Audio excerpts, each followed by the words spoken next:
ঘড়িতে কটা বাজে আপনাদের সাথে শেয়ার করলাম।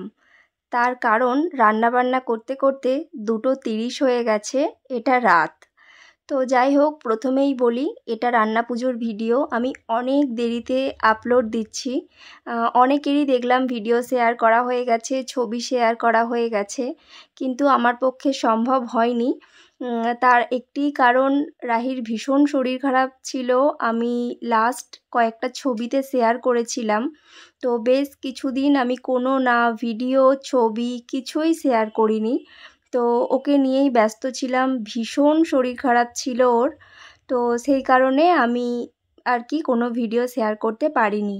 তবে ছোট ছোট করে সব কিছু ভিডিও করা ছিল, সেগুলোই আপনাদের সাথে ভাবলাম এখন একটু শেয়ার করি। তবে রাহি এখন মোটামুটি একটু ভালো আছে। তো যাই হোক, এটা হচ্ছে রান্না পুজোর দিন রাতের ভিডিও। তো মোটামুটি আমরা 3জন, তো 2-1জনকে বলেছিলাম বাড়িতে আর কি আগামীকালকে আবার খাওয়া দাওয়া করবে। তো তারই কিছু মেনু চলছে। আর রান্না পুজোর দিন তো আমাদের বাড়িতেও হচ্ছে রান্নাবান্না, মানে আর কি দেশে। আর এখানে খুবই ছোট্ট করে জাস্ট আমি রান্নাবান্না করি, আর তেমন কিছুই না। খুবই আহামরি বড় করে আমি তেমন কিছু করি না, বা ওইভাবে করা অতটা সম্ভব হয়ে ওঠে না। আর যাই হোক, তো ছোট ছোট করেই ভিডিও শেয়ার করছি। রান্না পুজোর দিন নতুন করে বলার কিছু নেই, যাদের বাড়িতে আছে রান্না পুজো তারা খুবই ভালো করে জানে কি কি করতে হয়। মন চাইলে যত রকম ইচ্ছে করা যায়। তো আমার যতটুকু সম্ভব হয়েছে বাচ্চার শরীর খারাপ নিয়ে আমি ঠিক ততটুকুই করেছি, এর থেকে বেশি করতে পারিনি। তবে আমার এই ছোট ছোট ভিডিওগুলো আপনাদের কেমন লাগছে অবশ্যই কিন্তু কমেন্ট করে একটু জানাবেন, তাহলে আমার ভীষণ ভালো লাগবে।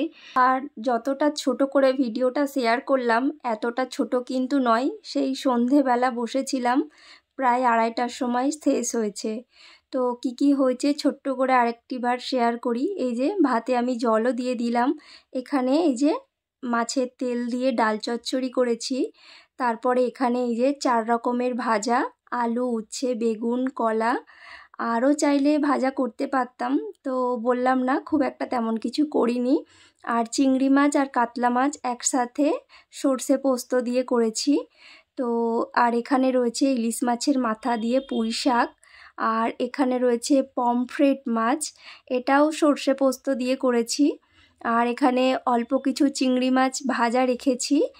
আর এখানে আছে ইলিশ মাছ। তো এতটুকুই রান্নাবান্না।